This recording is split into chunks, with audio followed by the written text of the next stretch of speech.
할렐루야. 우리 서로 인사하실까요? 잘 오셨네요. 네, 제 이름으로 축복합니다.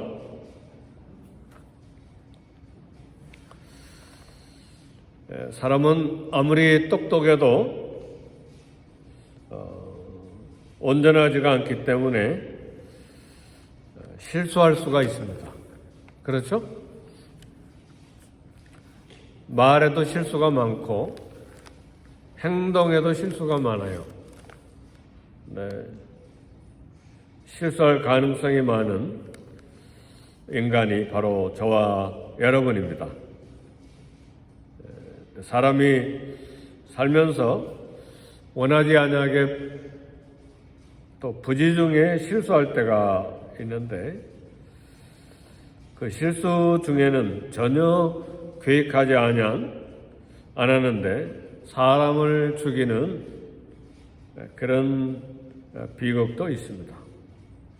이제 그런 실수를 과실치사라고 그렇게 말합니다. 실수를 해서 이렇게 살인이 됐다는 말입니다. 오늘 본문은 이처럼 과실치사의 경우에 그 실수한 사람을 보호하기 위한 도피성 제도를 오늘 본문에서 이야기합니다. 이 도피성 제도는 피를 흘리는 이 보복의 악순환을 보호하기 위한 제도입니다.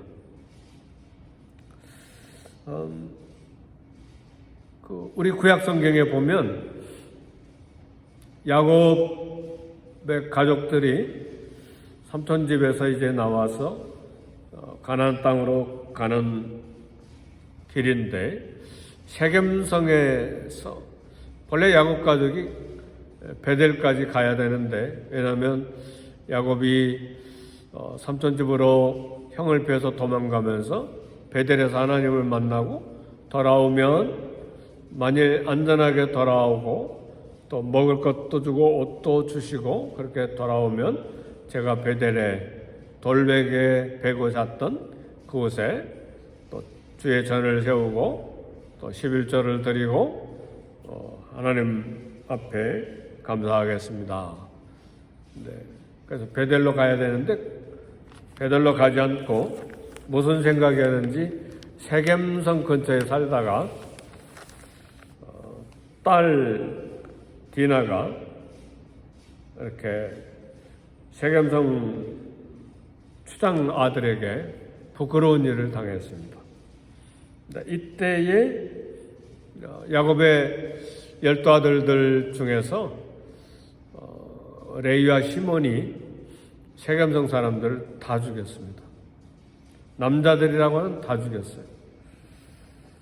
그러니까 딸 디나가 성적으로 부끄러운 일 당했다고 다 죽여버렸으니 이게 얼마나 악하고 또 악한 보복입니까?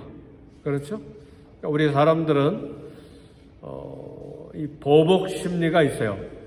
나를 향해서 욕했어? 그러면 되돌려주는 욕이 한마디가 아니라 10마디, 20마디 더 보복하는 것이죠. 한 대 맞아가지고 이가 깨졌다. 그럼 보복하는데 이 한 대 깨뜨리는 게 아니라 그냥 어떤 경우에는 막 머리를 깨버리는 경우도 있죠. 이 보복 심리가 얼마나 강한지 몰라요. 근데 우리 모두에게 그게 있어요. 예수 믿으면 이 보복 심리가 없어집니까? 똑같이 있잖아요. 왜 싸웁니까?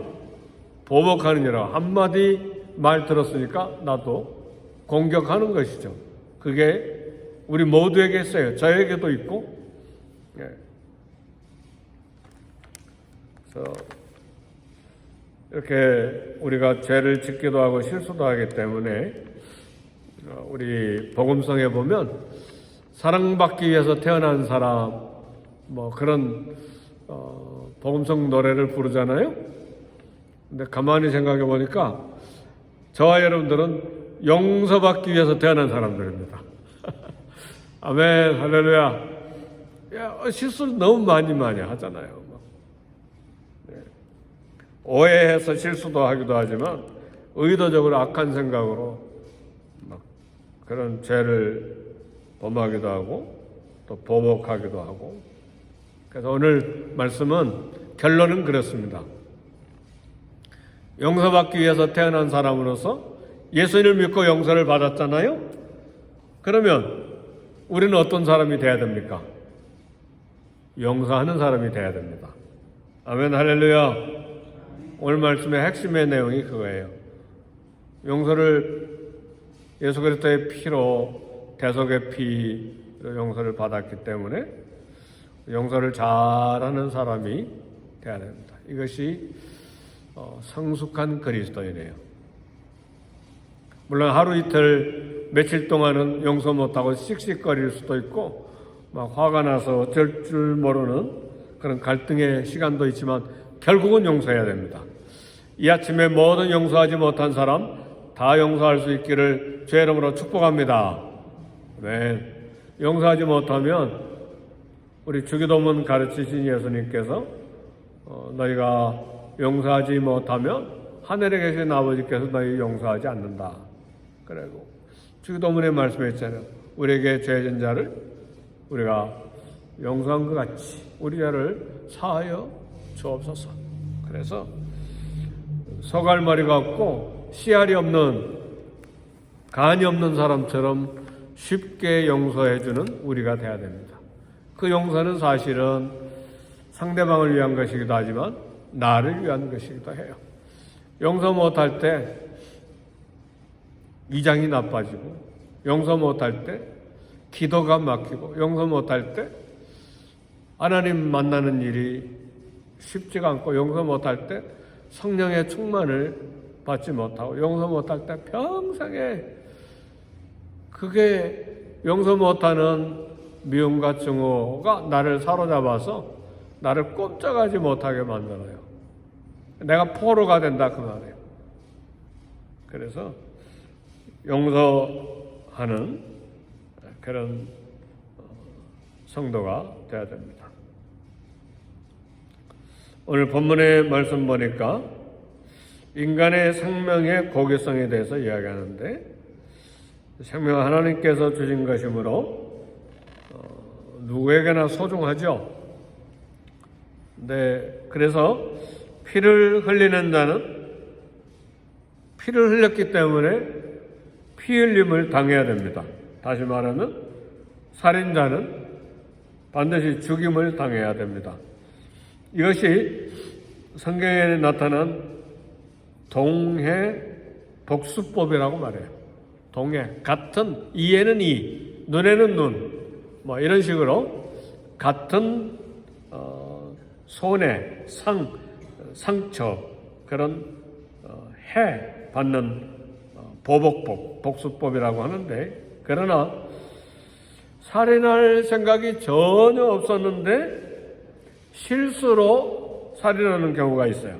오늘 본문에 보니까 19장, 신명기 19장 5절에 보니까 몇 사람들이 나무를 하러 산에 올라갔어요.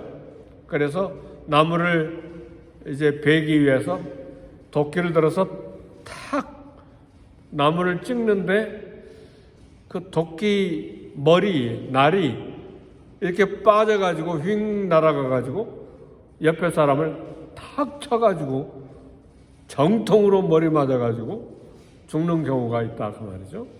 오늘 본문에서 소개하는 그런 예인데, 이건 같이 나무하러 갔다가 원하지 아니하게 도끼날이 빠져가지고 옆 사람을 죽인 것이니까 일부러 죽인 게 아니잖아요.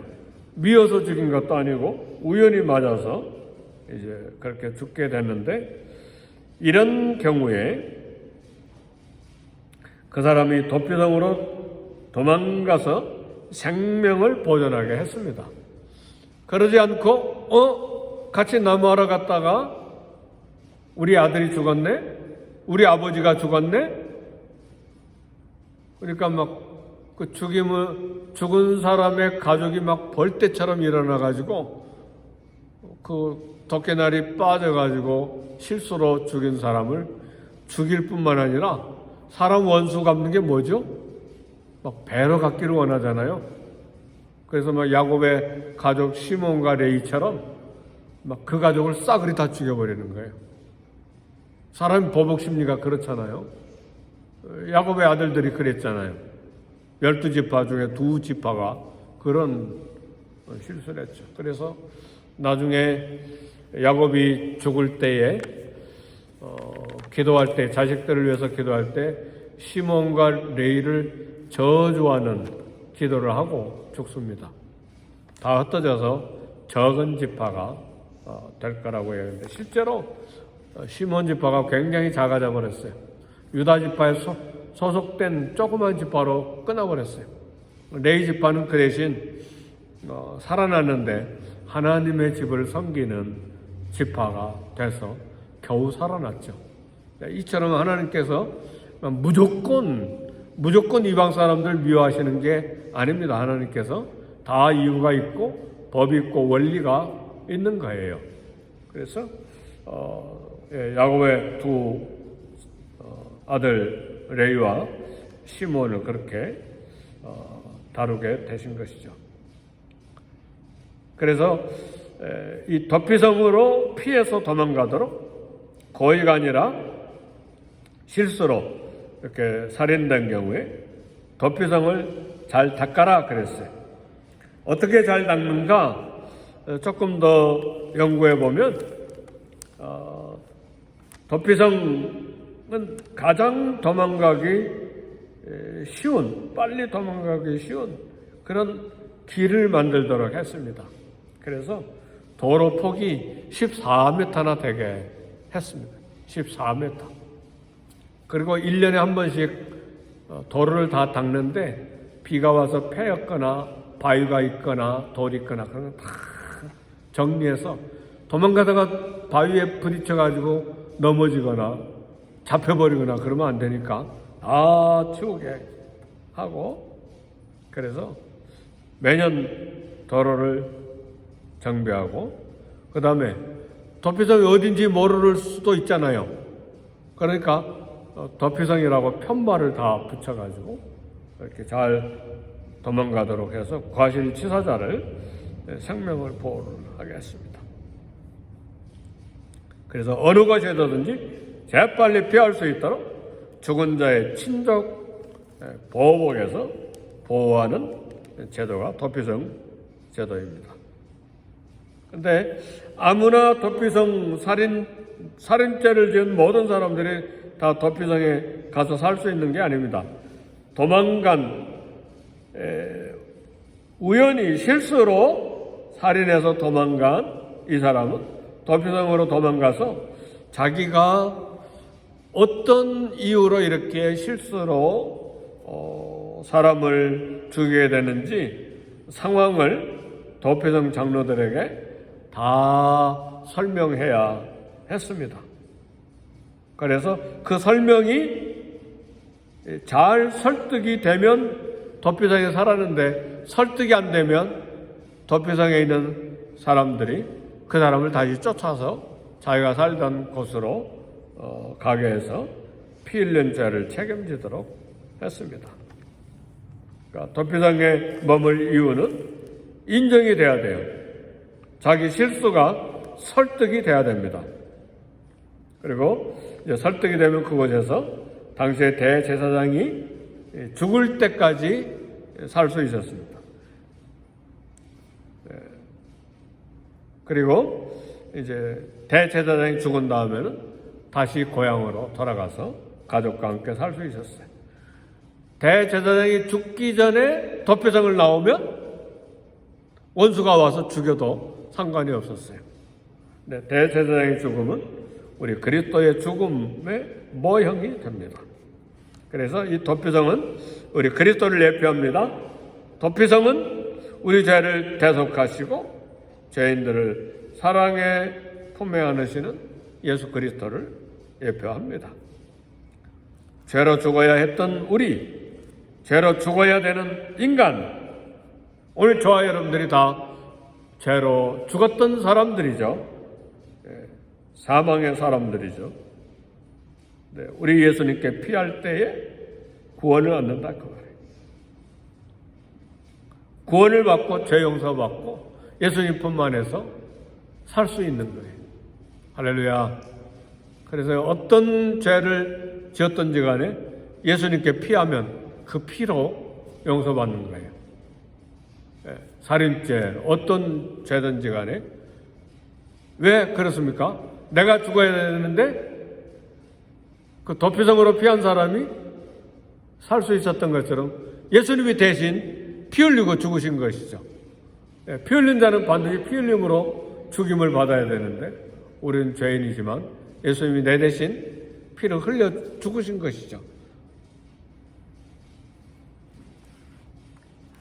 이 예수님의 속죄의 은혜는 평생에 갚을 수 없는 하나님의 은혜입니다.